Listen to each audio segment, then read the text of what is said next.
Hello viewers, welcome to my YouTube channel. আজ আমি মাধ্যমিক ভৌতবিজ্ঞান দশম শ্রেণীর চলতড়িতের যে তোমাদের অধ্যায়টা শুরু করেছিলাম তার আজ পার্ট 10। এই পার্ট 10-এ তোমাদের আজকে খুবই গুরুত্বপূর্ণ যেটা বিষয় যেটা আলোচনা করব, খুবই গুরুত্বপূর্ণ, যেটা অনেকেরই সমস্যা থাকে, সেটা হলো যে অভ্যন্তরীণ রোধ, ইন্টারনাল রেজিস্ট্যান্স সম্পর্কে।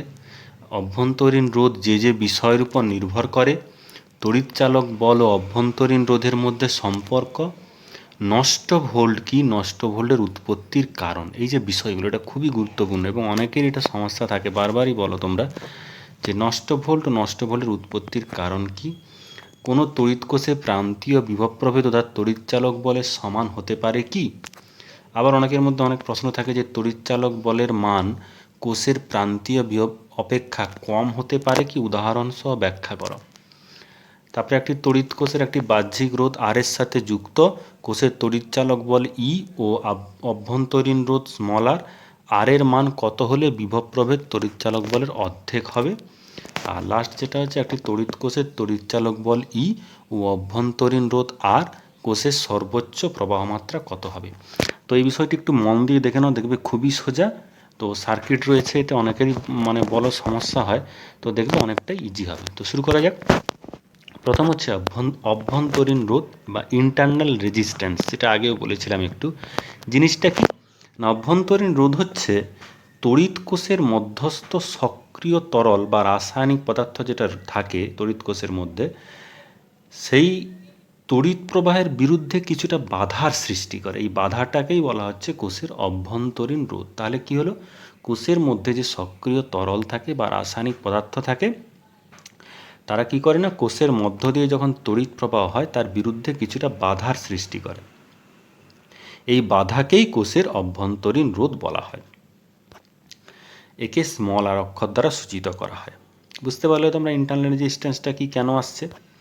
এবারে অভ্যন্তরীণ রোধ যে যে বিষয়ের উপর নির্ভর করে, যে এই অভ্যন্তরীণ রোধ দেখা যায় কোনো কোষের অভ্যন্তরীণ রোধ কম, কোনো কোষের অভ্যন্তরীণ রোধ বেশি, সেটা কিসের উপর নির্ভর করে না, কোষের তড়িৎদ্বার দুটির মধ্যবর্তী দূরত্ব, যে দুটো তড়িৎদ্বার ব্যবহার করা হয়েছে তার মধ্যবর্তী দূরত্বের উপর নির্ভর করে। কীভাবে করে না, কোষের তড়িৎদ্বার দুটির মধ্যবর্তী দূরত্ব যদি বাড়ানো যায় তাহলে কোষের অভ্যন্তরীণ রোধ বাড়বে, আর ওদের মধ্যবর্তী দূরত্ব যদি কমানো যায় তাহলে অভ্যন্তরীণ রোধ কমবে।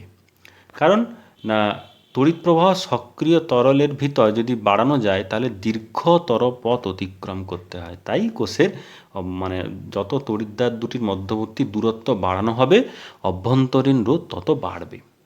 দ্বিতীয়ত কি না, সক্রিয় তরলে নিমজ্জিত তড়িৎদ্বারের ক্ষেত্রফল, এই যে সক্রিয় তরলে যেটা তড়িৎদ্বার দুটো নিমজ্জিত আছে তার ক্ষেত্রফলের উপর কত, যে সক্রিয় তরলের মধ্যে তড়িৎদ্বার দুটি নিমজ্জিত অংশের ক্ষেত্রফল যত বাড়ানো হবে অভ্যন্তরীণ রোধ তত হ্রাস পাবে। যত তার ক্ষেত্রফল বাড়ানো হবে তরলের মধ্যে তত তার অভ্যন্তরীণ রোধ হ্রাস পাবে। 3 নম্বরে কিনা সক্রিয় তরলের প্রকৃতি, সক্রিয় তরলের পরিবাহিতা যত বাড়ে অভ্যন্তরীণ রোধ তত কম হবে। এটা স্বাভাবিক ব্যাপার, সক্রিয় তরলের পরিবাহিতা বাড়লে অভ্যন্তরীণ রোধ কম হবে, এবং বিপরীতটা যদি হয় যে পরিবাহিতা কম হলে অভ্যন্তরীণ রোধ বেড়ে যাবে। এবারে সক্রিয় তরলের উষ্ণতা, সক্রিয় তরলের উষ্ণতা যত বেশি হবে অভ্যন্তরীণ রোধ তত কম হবে। বুঝতে পারলে, এই বিশেষ করে বিশেষ যেটা মেনলি 4টা বিষয় এটা নিয়ে আলোচনা করলাম। এরপরে যে তড়িৎচালক বল ও অভ্যন্তরীণ রোধের মধ্যে সম্পর্ক, এটা একটু ভালোভাবে তোমরা দেখে নাও, দেখবে যে বুঝতে অনেকটাই সুবিধা হবে। কি না, অভ্যন্তরীণ রোধ থাকার জন্য একটা তড়িৎ কোষের যদি আমরা তড়িৎচালক বল ই ধরি, যেহেতু অভ্যন্তরীণ রোধ আছে তাই কোষের তড়িৎচালক বল শুধু তড়িৎচালক বলের সাথে কি থাকবে না, একটা অভ্যন্তরীণ রোধ শ্রেণীতে যুক্ত থাকবে। হ্যাঁ, এই আর হচ্ছে শ্রেণী সমবায় থাকা যাবে, আমরা অভ্যন্তরীণ রোধকে স্মল আর বলবো। যে এই যে দেখো ছবিটাতে এই টোটালটা একটা তড়িৎ কোষ তখন হয়ে যাবে। এটা দেখো তড়িৎচালক বল, এটা উৎস হিসাবে, আর এটা অভ্যন্তরীণ রোধ স্মল আর দিয়েছি, তাই টোটালটা একটা তখন তড়িৎচালক বল হয়ে যাবে, কারণ এর মধ্যে একটা অভ্যন্তরীণ রোধ রয়েছে, তো অভ্যন্তরীণ রোধকে আমরা এইভাবে লিখেছি এবং এইভাবেই লেখা হয় ছবিতে। এটা হচ্ছে একটা তড়িৎ কোষকে এভাবে অভ্যন্তরীণ রোধ নিয়ে এইভাবে লেখা হবে। বুঝতে পারলে। শ্রেণীতে যুক্ত একটি অভ্যন্তরীণ রোধের সমবায় হিসাবে ভাবা যাবে। মানে একটা তড়িৎ কোষকে যেহেতু অভ্যন্তরীণ রোধ রয়েছে, তাই এইভাবে আমরা তার তড়িৎ কোষটাকে আমরা ভেবে নেব, এই টোটালটাকে একটা তড়িৎ কোষ আমরা ভেবে নেব। তার মধ্যে শ্রেণীতে স্মল আর যুক্ত একটি রোধ রয়েছে। বুঝতে পারলে?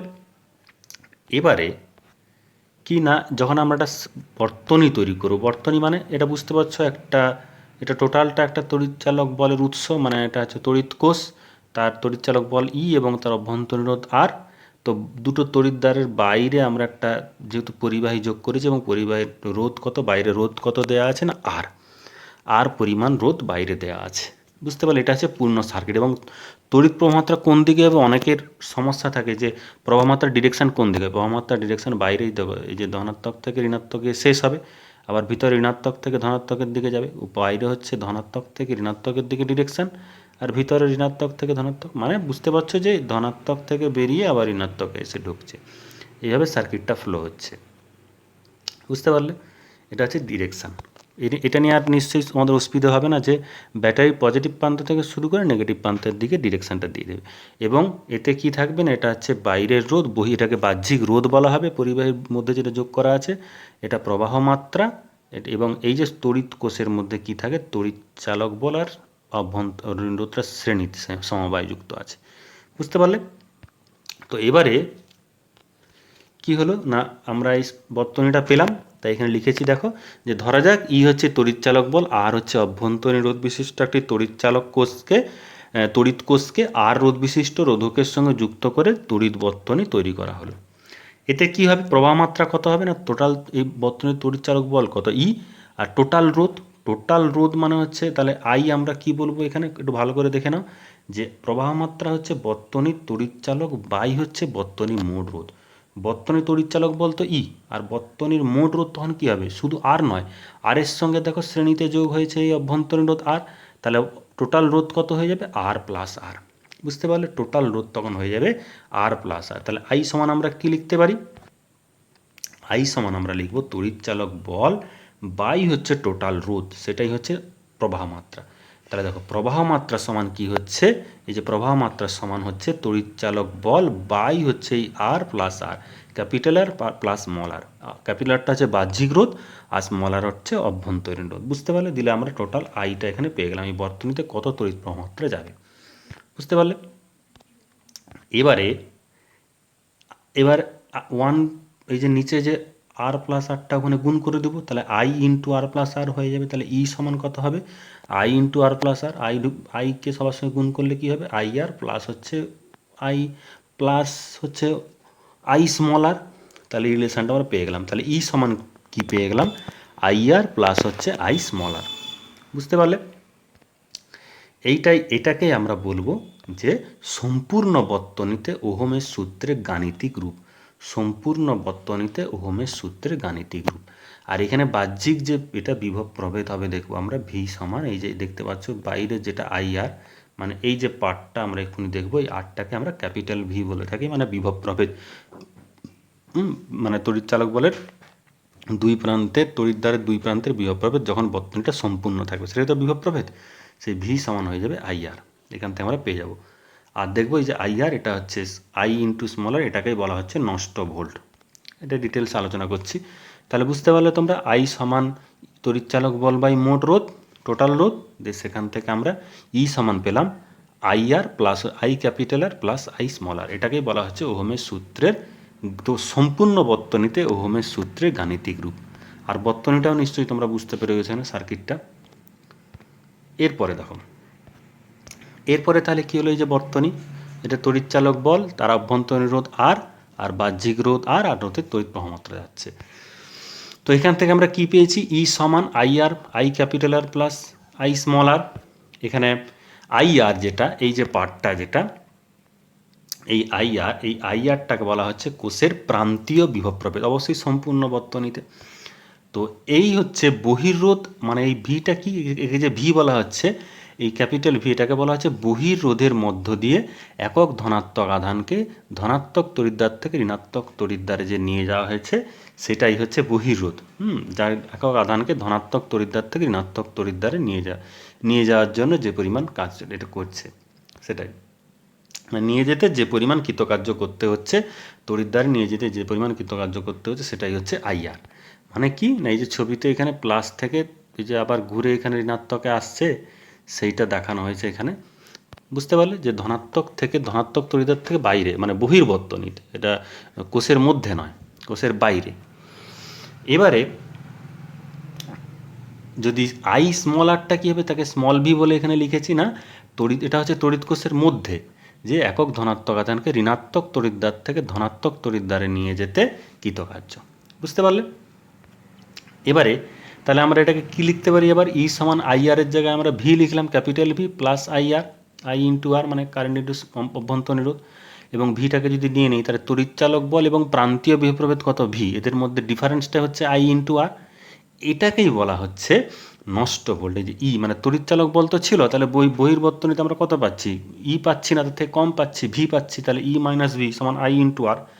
এটাকেই বলা হচ্ছে নষ্ট ভোল্ট, কারণ অভ্যন্তরীণ রোধের কারণে সংযুক্ত বর্তনীতে কোষের তড়িৎদ্বার দুটির বিভব প্রভেদ কত পরিমাণ হ্রাস পায়, আই আর পরিমাণ হ্রাস পায়, কারণ এটা হচ্ছে তড়িৎচালক বল ই, আর বাইরের বর্তনীতে পাচ্ছি কত ভি, তাহলে আমরা কত লস হচ্ছে আই আর, আই ইন্টু আর। এটাকেই বলা হচ্ছে নষ্ট ভোল্ট, আই ইন্টু আর, এটাকেই বলা হচ্ছে নষ্ট ভোল্ট। বুঝতে পারলে? এরপর দেখো আবার সেই বর্তনী লিখেছি যে এর বাইরে রোধ আর তড়িৎ প্রবাহ যাচ্ছে, তাহলে সম্পূর্ণ বর্তনীতে ওহমের সূত্রের গাণিতিক রূপ কত না, ই সমান I R plus I into small R. এটা একটা ক্যাপিটাল ভি আর এটাকে স্মল ভি বলেছি। তো ভি হচ্ছে যেটা ক্যাপিটাল ভি, সেটা হচ্ছে বাহ্যিক রোধ আর এর দু প্রান্তের বিভব প্রভেদ, আর স্মল ভি কী হচ্ছে না, অন্তর্বর্তনীতে বিভব প্রভেদ। তাহলে মানে বাইরের রোধ আর এর দু প্রান্তের বিভব প্রভেদ হচ্ছে ক্যাপিটাল ভি, আর স্মল ভি হচ্ছে অন্তর্বর্তনীতে বিভব প্রভেদ। তাই কোষের তড়িৎচালক বলে সংজ্ঞা বললে কী হবে, যে তাহলে দেখো কোষের তড়িৎচালক বলে সংজ্ঞাটা আমরা কীভাবে, অনেক বিভিন্নভাবে সংজ্ঞা দেওয়া যায়। এই যে সংজ্ঞাটা দেওয়া যায়, এই সংজ্ঞাটা কেন দেওয়া যায় একটু বুঝে নাও। যে তড়িৎ কোষযুক্ত মানে যখন সম্পূর্ণ বর্তনী থাকবে, তড়িৎ কোষযুক্ত কোনো সম্পূর্ণ বর্তনীতে, খুব গুরুত্বপূর্ণ এই ডেফিনেশনটা বলতে গেলে কিন্তু সম্পূর্ণ বর্তনী কথাটা দিতেই হবে, নাহলে কিন্তু ওই সংজ্ঞাটার মানেটাই পাল্টে যাবে। যে তড়িৎ কোষযুক্ত কোনো সম্পূর্ণ বর্তনীতে মানে পুরো বর্তনীতে একটি একক ধনাত্মক আধানকে একবার সম্পূর্ণ ঘুরিয়ে আনতে, পুরোটা যে ঘুরিয়ে আনতে যে পরিমাণ কার্য করতে হয় সেটাই হচ্ছে ওই কোষের তড়িৎচালক বল বা ইএমএফ। কারণ এখানে ই হচ্ছে ইএমএফ, সেটা আমি কীভাবে লিখছি, বাহ্যিক রোধের যে দুপ্রান্তের বিভব প্রভেদ তার ভিতরে টোটালটা কার্য করতে হচ্ছে, টোটাল একবার হচ্ছে এই পজিটিভ থেকে নেগেটিভে মানে ঋণাত্মকে আনতে, আবার এই ভিতরে যে পার্টটা আছে সেই ভিতরের জন্য একটা মানে ঋণাত্মক থেকে ধনাত্মকে নিয়ে যেতে, মানে টোটালটা। তাই এখানে বলা হবে তড়িৎ কোষযুক্ত কোনো সম্পূর্ণ বর্তনীতে, যখন সম্পূর্ণ বর্তনী বলা হবে তখন কিন্তু টোটালটা ঘুরিয়ে আনতে, যে একক ধনাত্মক আধানকে একবার সম্পূর্ণরূপে ঘুরিয়ে আনতে যে পরিমাণ কার্য করতে হয় সেই কার্যকে তড়িৎ কোষের তড়িৎচালক বল বলে। বুঝতে পারলে? এবারে মুক্ত বর্তনীর ক্ষেত্রে কী হবে, মুক্ত বর্তনী মিন্স আর হচ্ছে বাইরের যে রোধটা হয়ে যাচ্ছে অসীম। মানেটা কি না, কোনো তড়িৎ বর্তনীর কোনো অংশে ছেদ থাকলে বা বর্তনীর চাবি খোলা অবস্থায় থাকলে সেই বর্তনীর মধ্য দিয়ে তড়িৎ প্রবাহ হয় না। এক্ষেত্রে বলা হয় বর্তনীটি মুক্ত অবস্থায় আছে। মুক্ত অবস্থায় মানে যে ব্যাটারিটা ছিল, এই যে আমরা যদি বলি যে এখানে যে তড়িৎচালক বল, এটা তো তড়িৎচালক বল ছিল, এখানে অভ্যন্তরীণ রোধ ছিল, তাহলে বাইরে যে আমরা পরিবাহী তার দিয়ে যুক্ত করেছি সেটা কাটা থাকবে, মানে সেটা হয় ছেদ থাকবে, না হলে সুইচ অফ অবস্থায় থাকবে, মানে বাইরে কোনো তড়িৎ প্রবাহ যাবে না। তখন এই যে এটা হয়ে যাবে কি মুক্ত বর্তনী, মানে সার্কিট কমপ্লিট হলো না, তাই এটা মুক্ত বর্তনী হয়ে গেল। মুক্ত বর্তনীতে কি হয় না, রোধ হচ্ছে অসীম, বাইরের যে রোধটা কত হয় তখন অসীম হয়ে যায়। এই জন্য বলা আছে যে কোনো তড়িৎ বর্তনীর কোনো অংশে ছেদ থাকলে বা বর্তনীর চাবি খোলা অবস্থায় থাকলে সেই বর্তনীর মধ্য দিয়ে তড়িৎ প্রবাহ হয় না, সেক্ষেত্রে বলা হয় বর্তনীটি মুক্ত অবস্থায় রয়েছে, এবং আর অসীম হয়। তাই সেক্ষেত্রে বলা যায় কি না, বর্তনীতে তখন কি হবে, ভিতরের দিকে হবে না, তড়িৎ কোষের অভ্যন্তরে ঋণাত্মক তড়িৎদ্বার থেকে ধনাত্মক তড়িৎদ্বারে একক ধনাত্মক আধানকে তড়িৎ ভিন্ন অন্য সংস্থা দ্বারা নিয়ে যেতে যে পরিমাণ কার্য করতে হয় তাকেই কোষের ইএমএফ বলে। এটা হচ্ছে অভ্যন্তর, আর সেটা সম্পূর্ণ বর্তনী কথা লেখা ছিল। দুটোর মধ্যে ডিফারেন্স বুঝতে পেরেছো তো, যে দুটো ডেফিনেশান কিন্তু ইএমএফের, কিন্তু পার্থক্য রয়েছে তার ব্যাখ্যাতে। বুঝতে পারলে? এটা অভ্যন্তরে ঋণাত্মক তড়িৎদ্বার থেকে ধনাত্মক তড়িৎদ্বার, সেটা হচ্ছে টোটাল সম্পূর্ণ বর্তনীতে পুরোটা নিয়ে আসতে যে পরিমাণ কার্য করতে হয়। আর এটা হচ্ছে ঋণাত্মক তড়িৎদ্বার থেকে ধনাত্মক তড়িৎদ্বারে একক ধনাত্মক আধানকে তড়িৎ ভিন্ন অন্য সংস্থা দ্বারা নিয়ে যেতে যে পরিমাণ কার্য করতে হয় তাকে কোষের ইএমএফ বলে। বুঝতে পারলে মুক্ত বর্তনীর ক্ষেত্রে। আচ্ছা, এবার আমরা দেখব নষ্ট ভোল্ট কী। যদি আমরা আমাদের কোশ্চেন আসে নষ্ট ভোল্ট কী এর উৎপত্তির কারণ কি, তখন আমরা কী লিখব? এই সার্কিটটা দিয়ে দেবে। এটা তো আবার বলে দিচ্ছি, এটা হচ্ছে তড়িৎচালক বলের মানে তড়িৎ কোষ, তার মধ্যে তড়িৎচালক বল ই, অভ্যন্তরীণ রোধ আর বাইরে একটা পরিবাহী তার দিয়ে যোগ করা আছে। এখানে তড়িৎ প্রবাহ যাচ্ছে কত, আই প্রবাহ মাত্রা যাচ্ছে, এবং বাইরের রোধ হচ্ছে আর। বুঝতে পারলে, এটা হচ্ছে সার্কিট।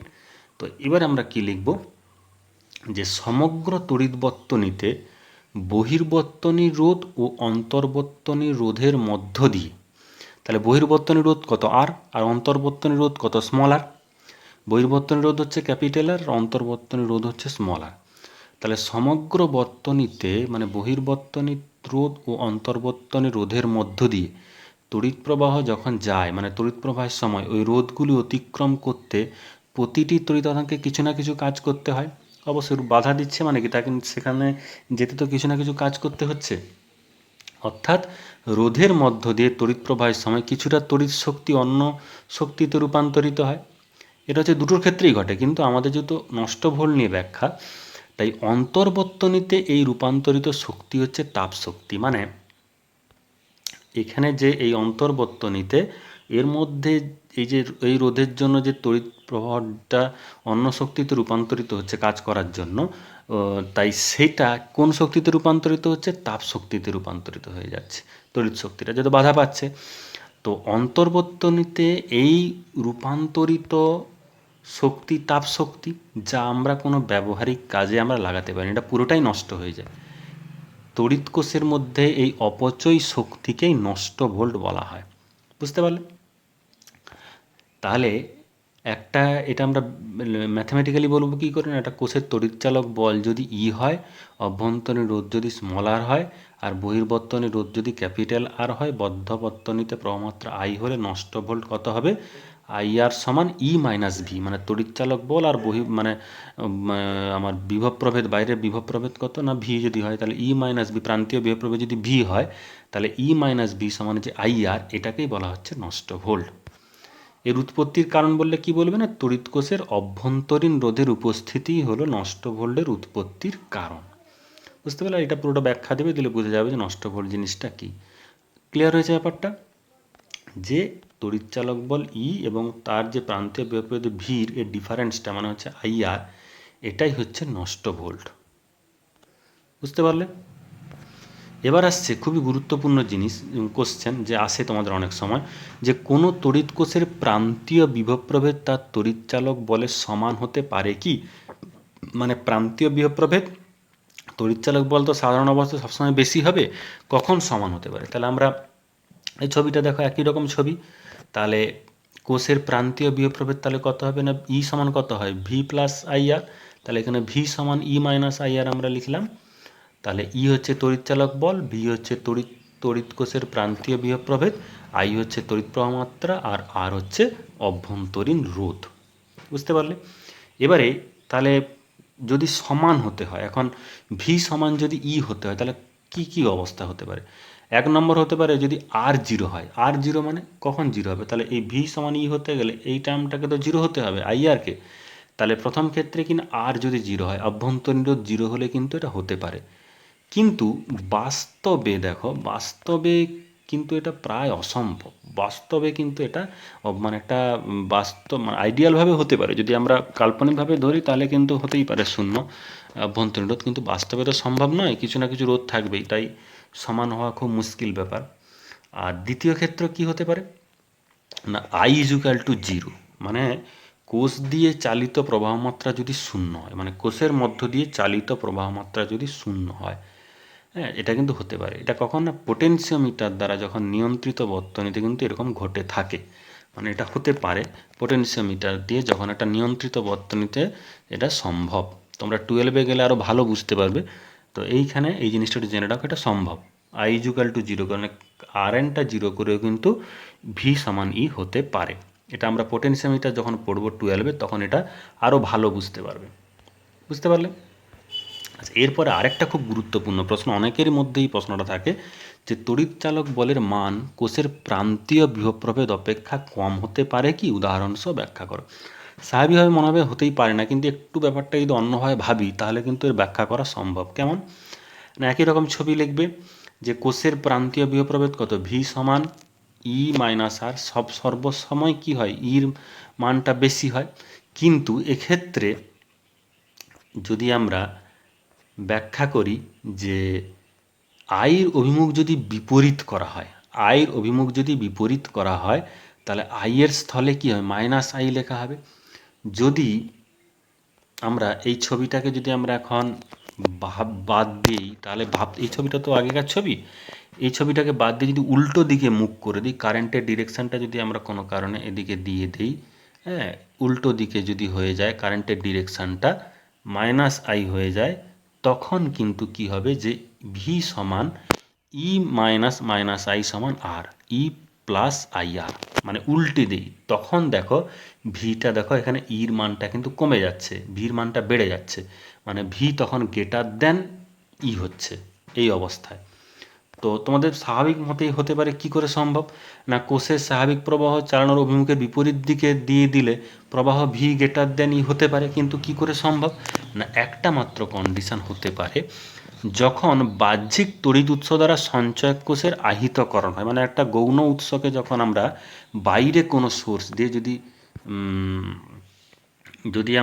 যদি আমরা এখানে বাইরের কোনো সোর্স দিয়ে, এটা বাইরের কোনো সোর্স দিয়ে একে যদি আমরা চার্জ করি, এই যে মানে সেলটাকে যদি তড়িৎ উৎসটাকে চার্জ করি তাহলে তার কারেন্টের ডিরেকশন বিপরীত দিকে হবে, তখন কিন্তু এর থেকে এই বাইরের যে এটা বেশি হতে পারে। এটা একমাত্র সম্ভব আহিতকরণের সময়, বাকি কিন্তু কোনো মতেই সম্ভব নয়। এমনি পুরনো যে সার্কিটটা দিয়েছিলাম ওই সার্কিটে কিন্তু কখনোই সম্ভব নয়। যদি কারেন্টের ডিরেকশনটা উল্টো হয় তখনই কিন্তু এটা সম্ভব, না হলে কিন্তু কখনোই সম্ভব নয়। এই যে উদাহরণটা দিয়েছি, বুঝতে পারলে? এর পরের প্রশ্ন, যে একটি তড়িৎ কোষ একটি বাহ্যিক রোধ আর এর সাথে যুক্ত, কোষের তড়িৎচালক বল ই বলে দিয়েছে, অভ্যন্তরীণ রোধ স্মল আর বলেছে, আর এর মান কত হলে বিভব প্রভেদ তড়িৎচালক বলের অর্ধেক হবে। এটা একই রকম প্লেন জিনিস, একই সার্কিট। তাহলে বর্তনীতে প্রবাহ মাত্রা কত হবে না, আই সমান ই বাই আর প্লাস আর, আগেই দেখেছি আমরা রিলেশানটি। তাহলে আর এর রোধের দুই প্রান্তে বিভব প্রভেদ কত হবে, আই ইন্টু আর, এটা আগেও বলেছি। তাহলে প্রশ্নানুযায়ী কি বলেছে, এই বিভবটা কত বলেছে, এর অর্ধেক, তড়িৎচালক বলের অর্ধেক। তাহলে আই আর সমান কত, ই বাই টু। তাহলে এখানে আমরা কি করব না, এই যে আইর মানটা এই আইর জায়গায় বসিয়ে দেবো, তাহলে আর ইন্টু এই মানটা বসে গেল ই বাই টু। তাহলে ই কেটে যাচ্ছে, ই কেটে গেল এখানে, তাহলে পরে থাকলো টু আর, মানে ই কেটে গেলে দুই দিকে চলে যাবে, তাহলে টু আর ইন্টু আর প্লাস আর, তাহলে আর সমান আর। মানে অভ্যন্তরীণ রোধ আর বাইরের রোধ যদি সমান হয়ে যায় তখনই কি হবে না, বিভব প্রভেদ তড়িৎচালক বলের অর্ধেক হবে। মানে বাইরের রোধ আর অভ্যন্তরীণ রোধ যদি ইকুয়াল হয়ে যায় তখনই এইটা সম্ভব। এটা বুঝতে পারলে? যারা স্ক্রিনশট নিতে চাও নিয়ে নাও। এবারে দেখো আরেকটা প্রশ্ন, লাস্ট প্রশ্ন, কি বলা আছে, তড়িৎ কোষের তড়িৎচালক বল ই, অভ্যন্তরীণ রোধ আর, কোষের সর্বোচ্চ প্রবাহ মাত্রা কত হবে? একই রকম লেখো, বর্তনীতে প্রবাহ মাত্রা আই সমান ই বাই আর। এবার যেটা হচ্ছে যে যদি তড়িৎ কোষের দুটি মেরুকে নগণ্য রোধের পরিবাহী তার দিয়ে যুক্ত করা হয়, মানে এই যে পরিবাহী তারটা যদি নগণ্য রোধে যদি মানে রোধ খুব কম, তখন কি হবে, সেক্ষেত্রে যে আরটা জিরো হয়ে যাবে। যদি নগণ্য রোধ করি কত, আরটা প্রায় জিরো হয়ে যাবে। আর জিরো মানে তখন কি হয়ে যাবে, মানে একমাত্র কি, মানে এখান থেকে বুঝতে হবে যে কখন সর্বোচ্চ হবে। সর্বোচ্চ মানে আরটা আমরা যদি একদম জিরো করে দিই তখনই সম্ভব, কারণ নিচের হরের মানটা কমাতে হবে, তখন আই সমান ই বাই আর। তাহলে সর্বোচ্চ কত পাবো, আই সমান ই বাই আর। তাহলে এটি কোষের সর্বোচ্চ প্রবাহ মাত্রা, এর থেকে আমরা বেশি পাবো না। বুঝতে পারলে?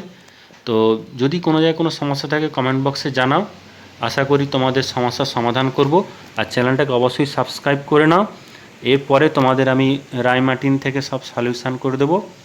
আর এগুলো ভালোভাবে একটু প্র্যাকটিস করে যাও। Best of luck, thank you.